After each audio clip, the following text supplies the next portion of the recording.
of Native children stolen, taken away to places they didn't know, with people they never met, who spoke a language they had never heard. Native communities silenced. Their children's laughter and play were gone. Children would arrive at schools, their clothes taken off, their hair that they were told was sacred was chopped off, their names literally erased, replaced by a number or an English name.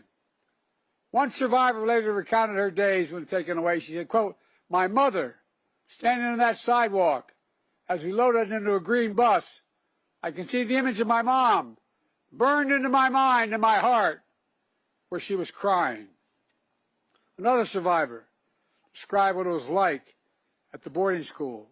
I quote, "When I would talk in my tribal language, I would get hit. I lost my tongue. They beat me every day. Children abused, emotionally, physically, and sexually abused, forced into hard labor. Some put up for adoption without the consent of their birth parents. Some left for dead in unmarked graves. And for those who did return home, they were wounded in body and in spirit. Trauma and shame passed down through generations.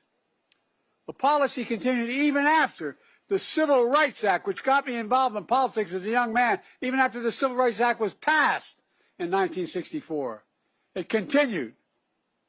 All told, hundreds and hundreds of federal Indian boarding schools across the country. Tens of thousands of Native children entered the system. Nearly 1,000 documented Native child deaths, though the real number is likely to be much, much higher. Lost generations, culture and language, lost trust. It's horribly, horribly wrong. It's a sin on our soul. I'd like to ask, with your permission, for a moment of silence, as we remember those lost and the generations living with that trauma.